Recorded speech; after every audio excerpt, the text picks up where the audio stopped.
Halo dulur, selamat datang di Mado United, channel fans MU paling netral. Menang dipuji, kalah dibully. Di video kali ini seperti biasa kita akan membahas beberapa berita terbaru dari Manchester United. Ada update-update baru yang menurutku sangat menarik untuk kita bahas bersama. Langsung aja kita masuk ke berita yang pertama. Manchester United jelas tertarik pada Victor Osimhen dan ingin mengontraknya. Semuanya tergantung pada faktor-faktor seperti gaji dan posisi klub di musim ini. Sebetulnya kalau kita lihat dari berita mengenai Victor Osimhen, ini kan memang masih sebatas rumor ya, dan belum fix kebenarannya karena masih belum dimulai bursa transfer musim panas. Tetapi maksudku yang namanya berita, ya namanya berita, sevalid apapun beritanya kalau belum terjadi, ya memang masih sebatas rumor.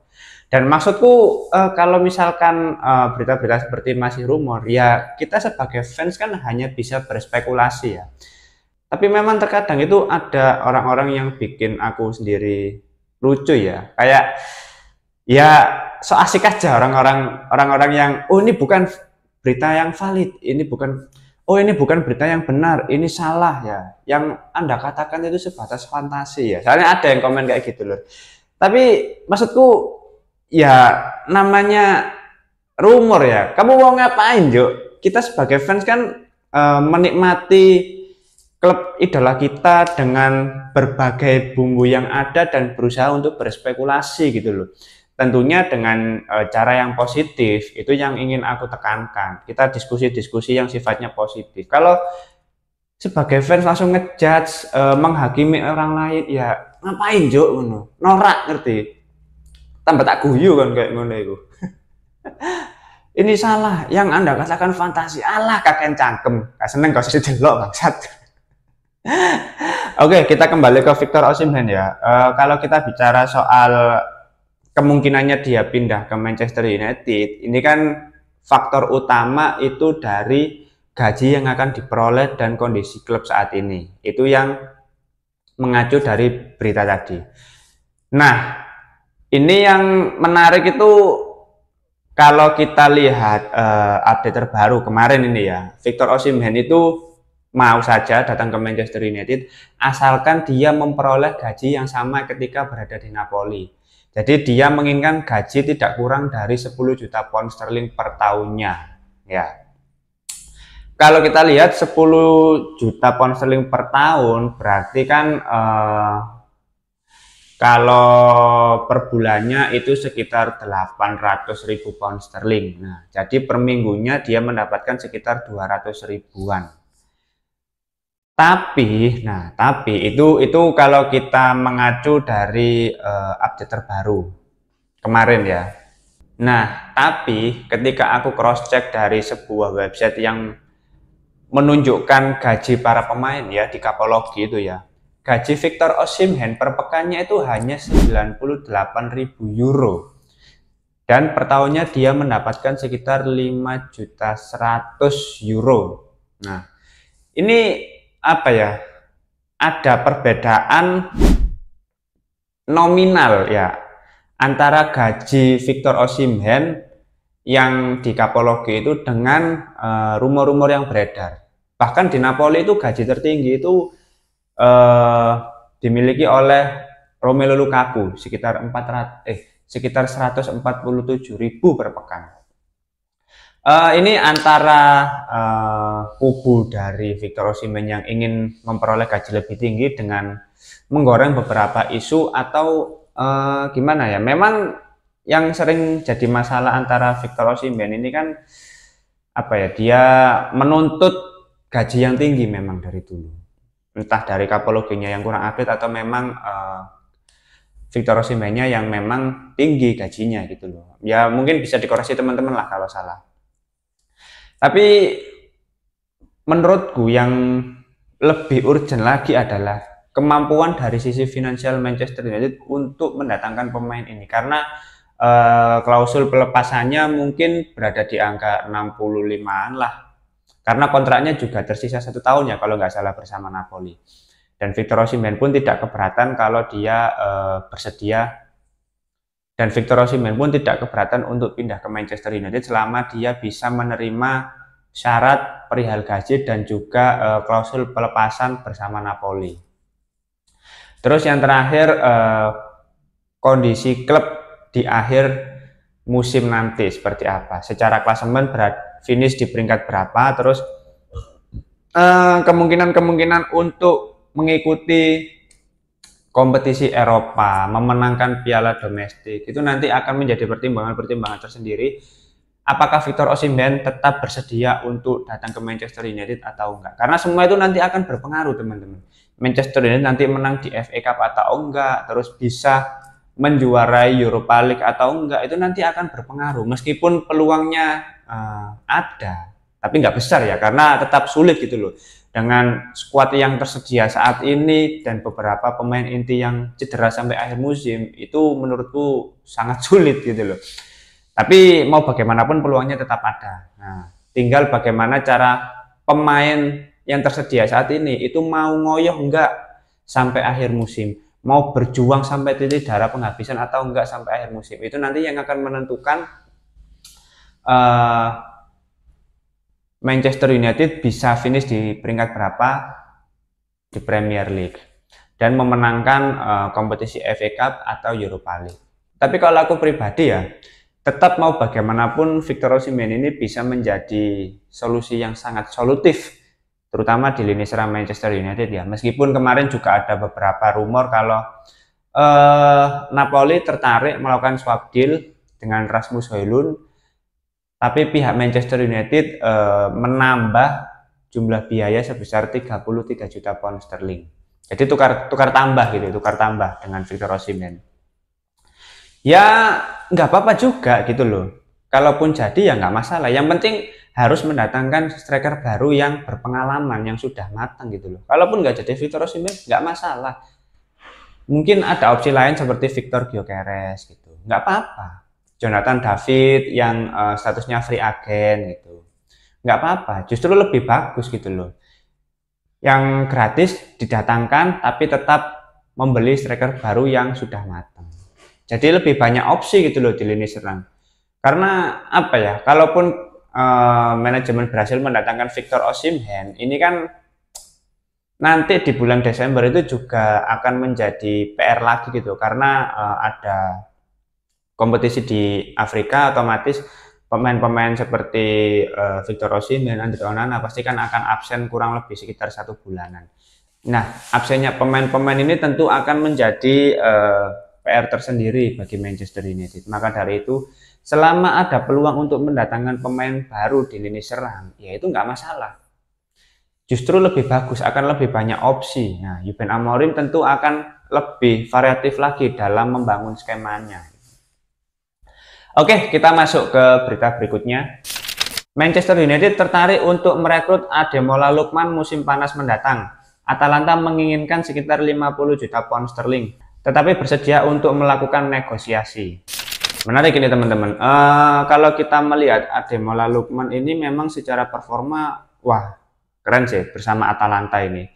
Pemain yang menurutku sudah sangat matang di usianya yang menginjak 27 tahun.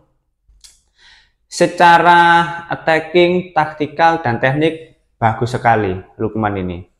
Dan terbukti cukup konsisten ya di musim ini. Dari sekitar 20 sekian penampilan dia sudah mencetak sekitar 15 gol dan 5 assist atau 8 assist kalau nggak salah ya, nanti bisa dikoreksi sendirilah kalau salah.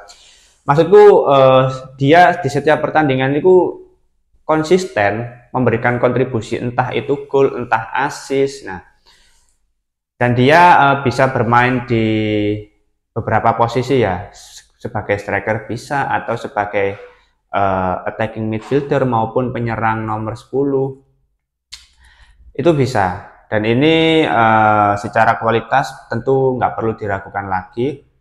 Tapi yang jadi masalah adalah kontraknya bersama Atalanta ini kan kurang 1 tahun kalau nggak salah, sampai tahun 2026.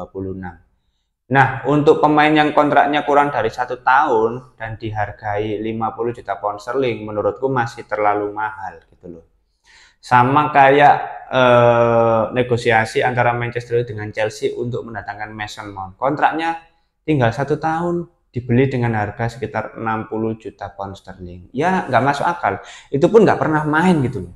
Maksudku pihak manajemen pasti akan berpikir lebih jauh, akan mendiskusikan ulang untuk harga yang bisa dipenuhi oleh Manchester United. Kalau benar-benar ingin mendatangkan Lukman ini ya, Lukman. Mas Lukman. Karena 50 terlalu mahal menurutku untuk pemain yang kontraknya hanya tersisa 1 tahun. Ya meskipun secara kualitas cukup bagus bersama Atalanta, tapi dengan kondisi keuangan klub yang belum baik-baik saja, ya pihak manajemen harus bisa menegosiasikan dengan harga seminim mungkin, sehemat mungkin untuk bisa mendatangkan Lukman ini. Ya kalau bisa di angka 40 atau 35 juta pound sterling itu justru lebih bagus. Tapi apakah Atalanta mau? Ya kayaknya kalaupun negosiasi turunnya nggak terlalu jauh lah. Karena berdasarkan pengalaman ya ketika berhasil mendatangkan Rasmus Højlund dengan harga yang cukup mahal dan tidak selaras dengan kualitas dan konsistensi yang ditawarkan oleh Rasmus Højlund, ya harus bisa diturunkan lah. Meskipun Højlund dengan Lukman ini secara kualitas berbeda jauh ya. Højlund bukan pilihan utama ya bersama Atalanta waktu itu, dan usianya juga masih sangat muda. Tapi kalau Lukman ini sudah berada di masa prime-nya harusnya ya, pemain yang berusia 27 tahun ini harusnya lagi bagus-bagusnya. Bisa dinego tapi mungkin nggak turun jauh ya, kalau bisa 40 nggak apa-apa lah, 40 atau 35 justru lebih bagus. Oke, kita masuk ke berita berikutnya. Manchester United dapat membajak kepindahan James Trafford ke Newcastle musim panas ini. United mungkin akan mencoba mempermanis kesepakatan dengan menjelaskan bahwa ia akan memiliki kesempatan untuk menjadikan dirinya sebagai pilihan pertama Amorim di bawah Mister Gawang. Nah, ini yang menurutku berita-berita yang sangat menarik untuk kita nantikan bersama. Karena ayolah, kita semua capek nggak sih lihat Andre Onana main terus gitu loh. Maksudku, ayo cari kiper baru gitu loh. Kalau misalkan Bayindir nggak bisa dimainkan ya kayak sekarang kondisinya cedera, ya Onana terus yang dimainkan men. Masa kita nggak pengen mendatangkan kiper baru yang lebih apa ya, lebih bisa menjanjikan untuk menjaga gawang Manchester United gitu loh. Yang setiap penampilan itu kita nggak deg-degan, nggak was-was kayak ketika Andre Onana main gitu loh. Kan apa ya, ini menunjukkan bahwa ya oke lah Andre Onana itu beberapa kali bermain bagus, tapi blundernya pun juga banyak gitu loh. Sampai kapan gitu loh main kayak gitu terus gitu loh. Tidak seperti Bayindir, oke lah Bayindir pernah melakukan kesalahan, tapi ketika diberi kesempatan dia lebih banyak bagusnya dibandingkan kesalahannya. Ya kesalahan itu karena jam terbangnya masih sangat minim, tapi ketika dia sering diberi kesempatan, ya menurutku lebih bagus Bayindir itu. Maka dari itu kalau misalkan di musim panas ada kesempatan untuk mendatangkan kiper baru, ya nggak apa-apa yuk. Dijual aja Andre Onana gitu loh. Dan James Trafford menurutku dari sisi duel udaranya ya, penyelamatan udaranya, terus habis itu antisipasi itu lebih bagus dibandingkan Andre Onana. Andre Onana tuh hanya unggul di ball possession saja, sedangkan kiper ya, kiper tugas utamanya apa? Menangkap bola ya, mencegah bola masuk ke dalam gawang gitu loh. Dan James Trafford bersama Burnley menurutku secara performa juga cukup bagus. Persentase penyelamatan tiap laga itu cukup tinggi juga, sekitar 88%. Meskipun berkompetisi di klub yang berbeda dengan Manchester United ya, Burnley di Championship di kasta kedua Liga Inggris, tetapi nggak apa-apa, ini kan kiper masih muda juga ya, berusia 22 tahun, masih sangat muda, kiper berkebangsaan Inggris gitu loh. Dan kalau ada peluang untuk mendatangkan kiper baru ya justru lebih bagus menurutku. Kompetisi kiper di skuad Manchester United akan lebih tinggi gitu loh. Ada Altay Bayindir, terus ada kiper dari akademi juga kok yang menurutku juga layak untuk dicoba. Terus Tom Heaton nggak dihitung, itu hanya kami tua ya. Dan Andre Onana kalau bisa dijual juga dijual. Jadi Altay Bayindir ini akan ada kompetitor baru yang tujuannya untuk meningkatkan performa dan memperebutkan posisi reguler di setiap pertandingan gitu loh. Menarik, James Trafford ya bisa jadi pertimbangan lah. Dan Andre Onana juga kalau ada peluang untuk dijual musim panas mendatang ya nggak apa-apa, dijual aja. Oke, kita masuk ke berita yang terakhir. Manchester United masih tertarik pada Spurs Nipan dan belum tersingkir dari persaingan di musim panas mendatang. Kalau kita bicara Nipan ini, ya ini pemain muda yang sangat potensial ya, baru berusia 18 tahun, pemain asal Norwegia ini dan bermain untuk klub Rosenborg yang pernah dilawan oleh Manchester United di pramusim kemarin ya. Nah, kalau kita melihat performa dari Nipan ini ya, ketika bersama Rosenborg ya, dari 28 penampilan dia juga sudah memberikan kontribusi 8 gol dan 7 assist ya. Untuk pemain yang berposisi sebagai gelandang tengah, itu sudah keren lah. Apalagi pemain ini masih berusia 18 tahun dan market value-nya juga masih terbatas. Dan market value-nya juga masih terjangkau gitu loh. Angkut aja nggak apa-apa. Di musim panas itu harusnya Manchester United bisa belanja banyak pemain gitu loh. Tapi ya tergantung kondisi keuangan yang ada. Jadi feelingku ya di musim panas mendatang paling tidak ada 5 pemain yang didatangkan ke Manchester United. Ya mungkin 2 pemain dengan nama besar, pemain-pemain yang sudah matang atau 3 pemain yang sudah matang, dan 2 pemain lainnya yang secara harga masih murah tapi memiliki potensi yang cukup besar.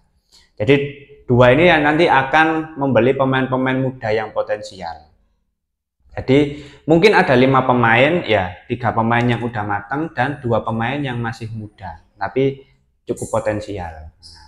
Oke, mungkin itu dulu beberapa berita terbaru dari Manchester United. Kalau teman-teman ada opini lain langsung tulis saja di kolom komentar, kita diskusi santai seperti biasa. Terima kasih sudah menonton video ini, jangan lupa like, komen, dan subscribe. Salam.